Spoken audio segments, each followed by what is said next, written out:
के वास्ते मुख मलिना, माला के वास्ते दिला देंगे माला, लाडो के साथ दिला देंगे।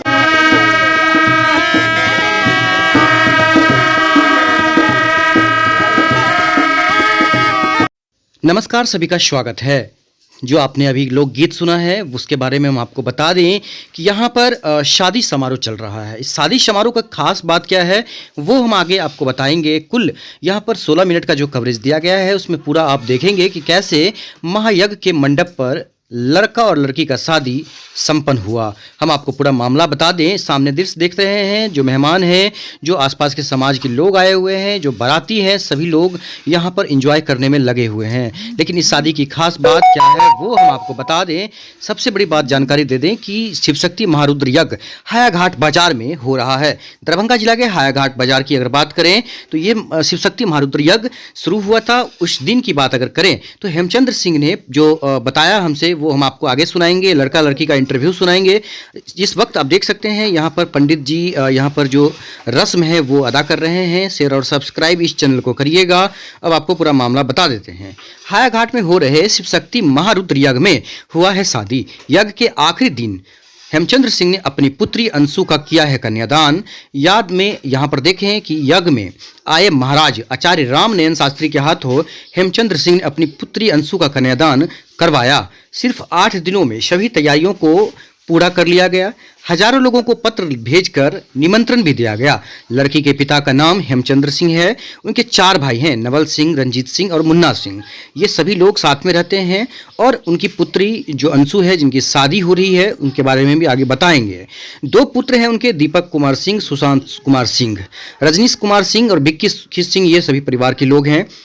यह शादी आदर्श हुआ है।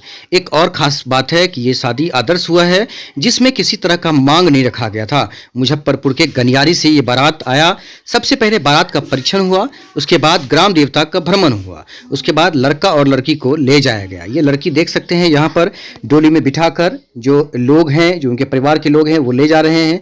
बहुत ही अच्छे तरीके से ये शादी जो सांस्कृतिक सभ्यता को अगर बात करें तो ये उसी तरह से किया जा रहा है। और वैदिक मंत्रों के साथ मंडप पर, यज्ञ मंडप पर सभी पंडितों के द्वारा इस शादी को संपन्न करवाया गया है। आपको बता दें, देख सकते हैं सभी लोग उत्साह में अब लड़की को यहाँ पर बिठाकर देख सकते हैं कैसे कहार के ऊपर ले जाया जा रहा है। और ये यज्ञ मंडप की तरफ जा रहे हैं सब लोग।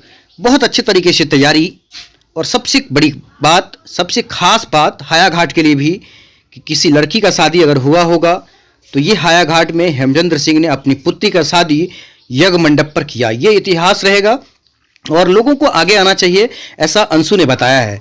जिस लड़की का शादी है उन्होंने हमसे बात करते हुए ये भी बताया कि काफ़ी वो लोग प्राउड फील कर रहे हैं कि उनके पिता ऐसे हैं, उनके परिवार के लोग ऐसे हैं कि यज्ञ मंडप पर उनकी शादी हुई है। अब अंशु से ही सुनते हैं कि उन्होंने इस बारे में क्या कहा है। देखिए पूरा कवरेज, सब्सक्राइब और शेयर करिएगा। एक अलग तरीके से की गई है, खासकर जहाँ ढोल बाजे की बात हो रही थी या जो आजकल के जो आधुनिक ज़माने में शादी होती है, इसको छोड़कर आप लोगों ने यज्ञ के मंडप पर शादी किया। खासकर क्या कहना चाहते हैं इसके बारे में? इसके बारे में यही कहना चाहेंगे कि हमारे लिए बहुत ही बड़ी सौभाग्य की बात है कि हमें यज्ञ में शादी करने का अवसर प्राप्त हुआ। और ये यज्ञ में शादी करने का प्रस्ताव पापा का था और उन्हीं के माध्यम से और आचार्य जी के माध्यम से हमारी ये शादी यज्ञ में संपन्न हुई है। कैसा लगा? खासकर पहले ही पता चला होगा कि शादी होने वाली है यज्ञ मंडप पर, तो कितना एक्साइटेड थे और कितना लग रहा था कि ये हमारी शादी खास हो जाएगी? ऐसा कुछ पता नहीं था कि हमारी शादी इतनी खास हो जाएगी जितनी खास हो चुकी है। और ऐसा कुछ आइडिया भी नहीं था कि यज्ञ की शादी इस तरीके से हो सकती है। तो बहुत बेहतर हुआ जो भी हुआ।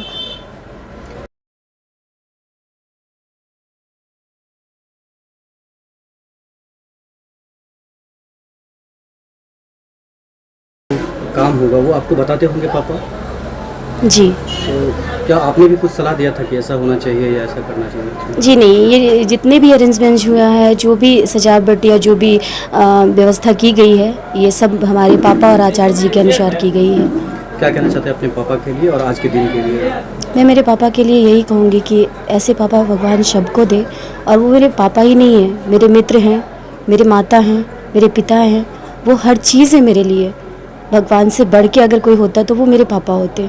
खासकर लड़का के पक्ष की बात करें तो उन लोगों ने कैसे माना इस चीज़ को कि हाँ यज्ञ मंडप पे होना चाहिए, उन लोगों के लिए क्या कहना चाहते हैं? उन लोगों से ये नहीं पूछा गया कि आप तैयार होंगे नहीं, उन लोगों को बताया गया कि आपको ये शादी इस तरीके से करनी होगी, और ये लोग तैयार हो गए। इन लोगों को बहुत खुशी हुई कि हमारी शादी किसी यज्ञ में होगी, जो पहली शादी होगी जो इस तरीके से यज्ञ में होगी। पूरे समाज के बीच आपकी शादी हो रही थी, खासकर एक वर पक्ष और एक वधू पक्ष ही रहते हैं, लेकिन पूरे पंडाल के बीच हजारों लोग थे वहाँ पर। जी, कैसा लग रहा था उस पल? कि मेरे लिए बहुत ही सौभाग्य की बात है कि हमको हमारे पूरे समाज, पूरे इलाके के लोगों का आशीर्वाद मिला, साथ में हमको महादेव और गौरी के अनुसार हमारी शादी हुई है, तो वो सौभाग्य मुझे प्राप्त हुआ। तो मुझे बहुत अच्छा लग रहा है, बहुत खुशी, मैं अपने आप को बहुत गर्व फील कर रही हूँ। जिस मंडप पर आप पूजा करने गए थे उस मंडप पर आपकी शादी हो गई? जी, कैसा लग रहा था? बहुत अच्छा लग रहा है। हम सोचे भी नहीं थे, जिस टाइम वहाँ पे हम संकल्प लिए थे, वहाँ पे खंभा स्थापन का संकल्प लिया गया था 3 तारीख को, तो हमें पता भी नहीं था कि हमारी शादी होने वाली है। और वही एक तरह से हम लोगों में होता है कि मंडप का कार्यक्रम होता है, मड़वा पूजन, तो एक तरह से मेरा वही मंडप पूजन हुआ था। एक संदेश आपके माध्यम से उन लोगों के लिए जो सोचते हैं कि यहाँ भी शादी नहीं हो सकता या हो सकता है मंडप के ऊपर, या मैं उन लोगों से यही कहूँगी कि ये बहुत ही सौभाग्य की बात है कि भगवान के अनुसार जहाँ शिव और पार्वती की शादी हुई है जिस तरीके से, उस तरीके से हमारी शादी हुई, और इस तरीके से अगर और भी समाज में शादियाँ होती है तो ये बहुत ही गर्व की बात होगी हमारे समाज के लिए। आपका नाम क्या है? पल्लवी, गाँव? हायाघाट। पिताजी का नाम? श्री हेमचंद्र सिंह। शादी के लिए जहाँ पर आप लोगों की शादी हुई मंडप पर, ये तो बहुत अच्छी बात है कि जो यज्ञ स्थल में शादी हुई, ये हम लोग को सुन करके अच्छा लगा कि यज्ञ स्थल में शादी हो रही है। हम लोग खुशी से ये हो गए कि भाई गांव में पहला बार जो है हम लोग जाएंगे बारात लेकर के, जो यज्ञ स्थल में ही जाएंगे, तो बहुत अच्छा लगा। और बड़े बुजुर्ग से जो है राय विचार लेने के बाद उन्होंने बोला कि बहुत अच्छी बात है, जो गर्व की बात है कि शादी जो है मंडप में हो रही है, और इससे अच्छा बात क्या हो सकता है। बस यही बात। गांव वालों को जब पता चला होगा या घर के लोगों को, तो क्या बोल रहे थे, क्या उनका कहना था? नहीं, बहुत अच्छी बात है, क्योंकि लोगों ने मतलब विचार दिया, जो बुजुर्ग लोग थे गांव के वो विचार दिए कि बहुत अच्छा बात है कि यज्ञ स्थल में शादी हो रही है, तो मतलब सौभाग्य की बात है।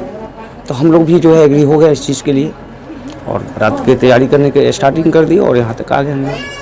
आजकल तो देखा गया था कि लड़के और लड़कियां भी शादी के मंडप भी नाचने लगते हैं, और खासकर नाच गाने को छोड़कर आप लोगों ने इस पद्धति को चुना है, क्या कहना चाहते हैं? इसके लिए हम लोग कुछ मतलब नहीं बोल पाएंगे कि इसमें जी इसकी बात नहीं है। भगवान ने हम लोग को चुना इसी चीज़ के लिए, इस वजह से जो है हम लोग इस चीज़ को भूले नहीं हैं। बहुत अच्छी बात है कि यज्ञ स्थल में शादी हुई हम लोग का, और क्या इससे आगे।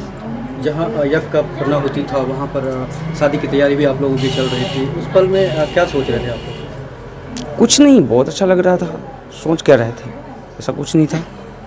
क्या नाम है आपका? नीलमणि सिंह, घर? गनियारी। पिताजी का नाम? श्री दिवाकांत सिंह। लोगों ने शादी करवाया मंडप पर, क्या कहना चाहते हैं? पहला अनुभव है, इससे पहले भी हो गया? नहीं, मेरे जीवन का पहला अनुभव था। उस लड़की का सौभाग्य था जो ऐसा कार्य हुआ। कैसे क्या संभव हुआ, कैसे आप लोगों ने चर्चा कर दिया, और ये पहले से प्लानिंग था या नहीं, कन्या हमारे यहाँ आती थी नित्य प्रतिदिन 16 स्तंभों की सेवा में, तो मैं इसे देखता था। अचानक मन में ऐसा आया कि क्यों न इस कन्या का जो है कन्यादान इस जगह मंडप से किया जाए, और उसे विचार पूर्वक जो है इसकी शादी की। आपके जीवन का भी पहला अनुभव था या इससे पहले हो चुका? ये शादी वाला अनुभव पहला था। क्या खाने हैं इससे आगे और क्या करना है? अभी तो हमें 101 यज्ञ तक जाना है भगवान के ईश्वर महादेव जी। परिवार वाले से क्या आशीर्वाद है या क्या आपने दिया? हम अपने परिवार वाले से बस यही चाहते हैं कि मेरे इस कार्य में जो है सहयोग करते हुए आशीर्वाद अपना बनाए रखें। वर वधू को क्या आशीर्वाद दिया आपने? जीवन अनंत काल तक जो है 7 जन्मों तक दोनों का एक दूसरे का संग बना रहे और सर्व सौभाग्य की प्राप्ति है। कितने घंटे में ये शादी संपन्न हुआ और क्या क्या विधान से हुआ? लमसम 4 घंटे में शादी संपन्न हुआ, और पूरे वैदिक रीति के अनुकूल ये शादी हुआ। क्या कहना चाहते हैं लोगों को जो मंडप पर शादी करवाए हैं, उनके लिए क्या कहना चाहते हैं? उनके लिए तो सौभाग्य का क्षण है। भगवान की असीम अनुकंपा है उन पर, जिसके कृपा से ऐसा कार्य है। क्या नाम है? आचार्य रामनयन दास शास्त्री। लड़की की शादी अपने यज्ञ मंडप पर किया, खासकर इतनी बड़ी सोच और समाज को समझाना, लड़के वाले को समझाना, ये सब कैसे मैनेज हुआ? हम लोग भोला बाबा के श्री श्री 1008 श्री शिव शक्ति महारुद्र के आयोजन में हम टोटल समाज और इस हमारे समाज के कई 25 गांव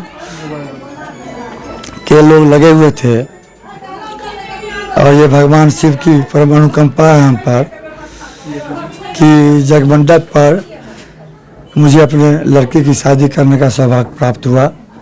इनमें बहुत सारे लोगों का, महात्माओं का, पंडितों का, हमारे समाज का सबसे बड़ी सहयोग खासकर हमारी जो लड़की है पल्लवी कुमारी, उसकी है। ये जग भी हमारा लड़का के, हमारे दीपक कुमार लड़का मेरे नाम का है, वही इस महात्मा जी के, उन्हीं के संपर्क से आए। हम ये हमारी जिम्मेवारी पर बहुत सारे जिम्मेवारी थे हमारे सर पर। एक शिवरात्रि में मैं जुलूस निकालना चाहता था, लड़की की शादी करनी चाहता था, लेकिन मैं जब में संभव नहीं था कि मैं इसमें दे सकता। और मैंने अपने लड़का हमसे कुछ उलझ गया, जिद करने लगा कि आप यहाँ सो इस कार्यक्रम में सहयोग दीजिए। लेकिन मैं अपनी मजबूरी बताया तो मेरी लड़की ने ही मुझे कहा कि बाबा अगर आते हैं तो आप सहयोग दीजिए या नहीं दीजिए, लेकिन आप रोकने वाले कौन होते हैं। भगवती की तरह हमको लगा कि हम मार्ग से उसको रोक करके पाप कर रहे थे, अपराध कर रहे थे। हमको लगा कि मुझे इसमें सहयोग ही करना चाहिए और मैंने महात्मा जी को बुलाया, ये जग हुआ। इस लड़की की शादी 2-3 वर्षों से हम लोग आयोजन करना चाहते थे, लेकिन किसी न किसी कारण से कोई व्यवधान हो जाती थी। कुछ व्यवधान थी तो वो निपट गया जग के मैं भाग लेते ही। तो मैंने बाबा से कहा कि बाबा मेरी कुछ समस्याएं थी जो आपके जग शुरू होते ही मेरा समाधान हो गया। बाबा को ले क्या हमके हमारा कन्या का शादी करना था, अब इसके लिए हम तैयारी हैं।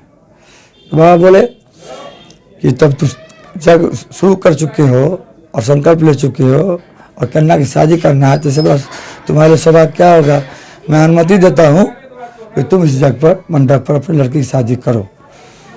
मैंने इसकी अनुमति मिला। मैंने अपने कन्या से पूछा, पल्लवी से, कि ऐसी ऐसी बातें, मैं तुम्हारी शादी वहाँ करना चाहता हूँ। वो मैट्रिक पास है, बहुत ज़्यादा उसको हम शिक्षित नहीं कर सके, लेकिन उसके साथ बहुत समझ है और करीब सैकड़ों कविता जो बहुत ही स्टैंडर्ड उसके जीवन के हैं, जिसको उसने मेरी बेटी ने लिखा है। वो अपना स्वागत से लेकर के अपनी सभी बातें, और लगता है आप इंटरव्यू लिए होंगे तो उसको आपको लगा होगा कि भगवती ने उसको अलग से ही कुछ क्षमता दिया है। बहुत सारी गुणवान गुणवती है, जिस चीज़ को एक बार मिथिला पेंटिंग भी कर लिया, जिस चीज़ को कर लेती है लगता है कि सरस्वती उसको सवार है। मैं उसको उतना सम्मान नहीं दे सका, उसी के सहयोग से, उसी कृपा से उसकी शादी होनी थी, इसलिए उसने इस जग के लिए हमको प्रेरित किया और यहाँ उसकी शादी हुई। हमारे लड़के वाले भी हमको 3 साल से बहुत कोऑपरेट कर रहे थे, ऐसे कोऑपरेट कर रहे थे कि या तो मेरी मजबूरी को समझते थे, हमसे कोई जिद नहीं कर रहे थे कि आप क्या कर रहे हैं, लड़की की शादी क्यों नहीं कर रहे हैं। मैं उनको मेरे द्वारा अपेक्षाएँ होती थी, लेकिन अकस्मात मात्र 10 दिन के अंदर जब मैंने उनको ये प्रस्ताव दिया, मैं उनका आभारी हूँ कि उन्होंने इस प्रस्ताव को सहृदय लगाया, मुझे सहयोग किया और मेरी बेटी को अपनाया। कैसा लग रहा है आपको आज? मुझे, मैं सारी दायित्वों से जीवन में जिस तरह से संतुष्टि होता है, तो मानव को संतुष्टि प्राप्त नहीं हो पाता है, लेकिन इस जग को करने से, अपनी बेटी की शादी इस जग में करने से, अपने बेटे को इसमें उपनयन करने के बाद अब मेरे पास किसी तरह का कोई दायित्व ऐसा नहीं रह गया है जो मैं ऐसा समझूं कि मेरे लिए ये करने रह जाएगा। इसलिए मैं पूर्णतः संतुष्ट हूँ अपने जीवन से और अपने इस कार्यक्रम से, और भगवान का आशीर्वाद प्राप्त है मुझे, ऐसा लगता है। और मैं भगवान के प्रणाम करता हूँ कि वो मेरे सभी समस्याओं को, और मैं अपने जीवन में असंतुष्ट था कुछ काल से, कुछ पीछे लगता था कि मेरी जीवन कहीं कुछ मेरे जीवन में नहीं है, लेकिन आज सच माने में मुझे लगता है कि मैं जिस तरह से विचलित था कि मैं असंतुष्ट हूँ, ईश्वर ने मुझे उसी तरह संतुष्ट कर दिया है। मैं उसको एम चंद्र सिंह पुस्तक को और एक मेरा रंजीत जो मैं आपके पूरे परिवार को प्रणाम करता हूँ और परिवार को प्रणाम करता हूँ आपके जितने ये हमारे फुफेरे भाई हैं। वो बच्ची भी भाग्यशाली है और मैं आपको फिर मैं आपको आश्वस्त करता हूँ आप मेरे पूरे परिवार को नहीं देख रहे हैं।